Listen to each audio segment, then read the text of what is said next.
আসসালামু আলাইকুম ওয়া রাহমাতুল্লাহ। আপনারা কেমন আছেন? আলহামদুলিল্লাহ, আমিও ভালো আছি। আজকে আমি আবার ফিরে এলাম আপনাদের সামনে। আজকে আমি একটা নতুন ভিডিও এনেছি, আপনারা সেই ভিডিওটা মন দিয়ে শুনবেন। আর ভালো লাগলে আপনারা লাইক করবেন। আর আপনাদের কীরকম ভিডিও প্রয়োজন আমাকে কমেন্টে জানাবেন, সাবস্ক্রাইব করবেন। আসসালামু আলাইকুম। তো আপনারা ভিডিওটা দেখতে থাকুন। উনি সফরে বেরিয়েছেন হাদিস কালেকশনের জন্য। প্রচন্ড শীতের রাত, উনি মাগরিবের নামাজ, এশারের নামাজ পড়ে একটা মসজিদে শুয়ে পড়লেন। আর শুয়ে শুয়ে হাদিস পড়তেছেন। কি পড়তেছেন? কথা বলেন। আর মনে মনে ভাবলেন রাতটা মসজিদে কাটায় দেই, ফজরের নামাজ পড়ে আবার বেরোবো। কিন্তু দারোয়ান এসে বলে মসজিদে থাকতে পারবেন না, ওঠেন। দারোয়ান আছে না? কথা কন। আহমদ ইবনে হাম্বল বললেন, আমি শুধু রাতটা থাকতে চাই, আমি তো ফজরেরও মুসল্লি, ফজর নামাজ পড়বো তো এই মসজিদে, আমার থাকতে দাও। দারোয়ান তো দেয় না, কেনা মসজিদে থাকার জায়গা না, যান মিয়া। উনি যে আহমদ ইবনে হাম্বল এটা চিনে নাই, থাকতে দেয়। কি করবে এখন? উনি কাঁথা গুছিয়ে হাদিসের কিতাব নিয়ে কাঁধের মধ্যে ব্যাগ নিয়ে মসজিদ থেকে বেরোয় গেলেন। কি আর করবেন? প্রচন্ড শীত, আর কাঁপতেছেন, বুড়ো মানুষ। পথিমধ্যে দেখলেন বাজার।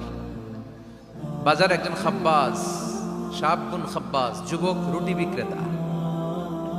সে রুটি বিক্রি করে, চুলার মধ্যে রুটি সেকে। সে যে সালাম দিল, আসসালামু আলাইকুম। যুবক বলে, ওয়ালাইকুম আসসালাম। আহমদ ইবনে হাম্বল বলে, যুবক আমার যাওয়ার জায়গা নেই, সফরে বেরিয়েছি, খুব শীতে কষ্ট পাচ্ছি, রাতে যদি তোমার এই চুলা থেকে একটু আগুন পোহাই কোনো সমস্যা?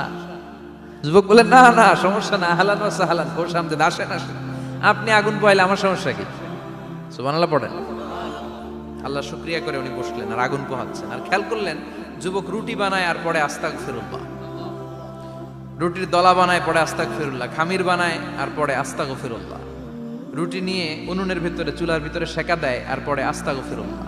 দোকানদারের কাছে কেউ আসলেই সে রুটি দেয় আর পরে আস্তাগফিরুল্লাহ। ক্রেতার কাছ থেকে টাকা নিয়ে ক্যাশ বক্সে রাখে আর কি পড়ে?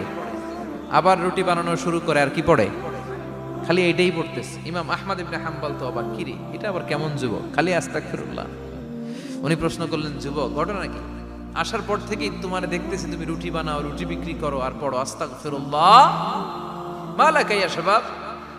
যুবক বলে, আস্তাগফিরুল্লাহ আমার সবচেয়ে বেশি পছন্দের আমল, আমি সব সময় আঠার মতো ইস্তেগফারের সাথে লেগে থাকি আর সব সময় পড়তে থাকি আস্তাগফিরুল্লাহ। আর এর বদৌলতে আল্লাহ আমারে মুস্তাজাবুদ দাওয়া বানিয়ে দিয়েছে। আহমদ ইবনে হাম্বল তো অবাক, আনতা মুস্তাজাবুদ দাওয়া? তুমি মুস্তাজাবুদ দাওয়া, রুটিওয়ালা? আমি এত বছর হাদিস পড়াই, আমিও তো মুস্তাজাবুদ দাওয়া না, আর তুমি রুটি বেচো বাজারে, তুমি মুস্তাজাবুদ দাওয়া? তুমি দোয়া করলে সব কবুল হয়ে যায়? যুবক বলে, না আনা মুস্তাজাবুদ দাওয়া, আমি আমার জীবনে যত দোয়া করেছি কবুল করে নিয়েছে কে? সব দোয়া কবুল করে নিয়েছে আল্লাহ, একটা দোয়া ছাড়া। কয়টা? আহমদ ইবনে হাম্বলের কৌতূহল, কিউরিসিটি আরো বেড়ে গেল। কি? সব দোয়া কবুল হয়েছে, একটা দোয়া ছাড়া। মাযালিকা দুআ ইয়া শাব, কি সেই দোয়া?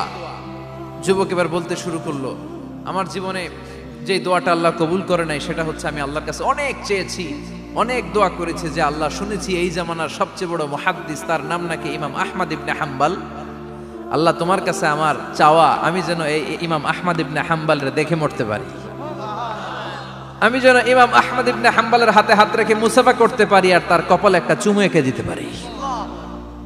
আহমদ ইবনে হাম্বল আবেগপ্রবণ হয়ে গেলেন, চোখের পানি ছেড়ে দিলেন, বললেন, যুবক তোমার এই দোয়াটাও কবুল হয়ে গিয়েছে। আহমদ ইবনে হাম্বলের দেখা সাক্ষাৎ পাওয়ার জন্য আহমদ ইবনে হাম্বলের বাড়িতে তোমার যাওয়ার দরকার নাই, আহমদ ইবনে হাম্বল তোমার দরবারে ছুটে এসেছে। আনা আহমদ ইবনে হাম্বল মুহাদ্দিসুদ দাহর, আমি নিজেই আহমদ ইবনে হাম্বল। যুবক চোখের পানি ছেড়ে দেয়, আহমদ ইবনে হাম্বল চোখের পানি ছেড়ে দেয়। যুবক চিৎকার মেরে ইমাম আহমদ ইবনে হাম্বলকে জড়িয়ে ধরে, হাতে হাত রেখে মুসাফা করে, কপালের মধ্যে চুমু খায় আর আল্লাহর শুকরিয়া করে বলে, ও ইমাম, আসলে এই দোয়াটাও আল্লাহ আজকে কবুল করে নিল।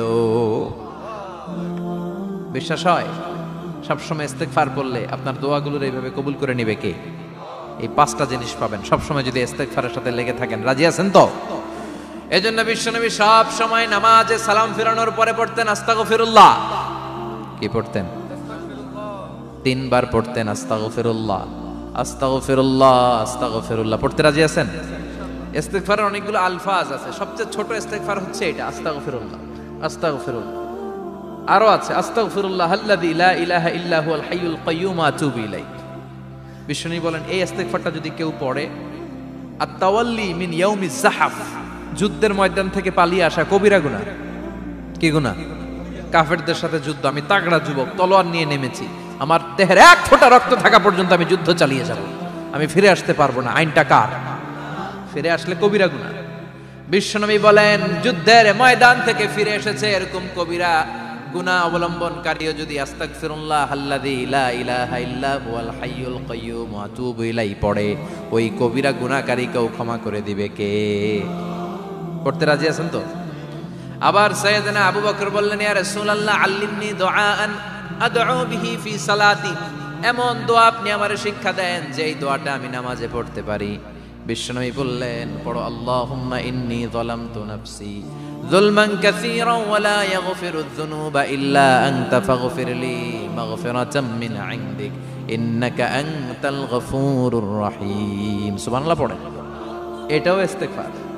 আমরা এটার বলে দোয়া মাসুরা, সালাম ফেরানোর আগে পড়ি না? যেখানেই ক্ষমা চাওয়ার কথা আছে ওইটারই কি বলে? ইস্তেগফার। আল্লাহুম্মা ইন্নী যালামতু নাফসি, আল্লাহ জুলুম করেছি, যুলমান কাসীরা, অনেক জুলুম, ওয়ালা ইয়াগফিরুয যুনুবা ইল্লা আনতা, তুমি ছাড়া এই গুনাহ ক্ষমা করার তো কেউ নাই।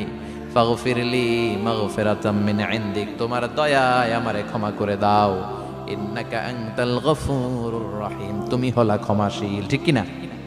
এটাও ইস্তেগফার, এটাও পড়বেন। আর এই সব ইস্তেগফারের শ্রেষ্ঠ ইস্তেগফারের নাম সাইয়্যিদুল ইস্তেগফার। যত ইস্তেগফার হতে পারে এর মধ্যে সবচেয়ে শ্রেষ্ঠতম ইস্তেগফার নাম কি? কথা কন।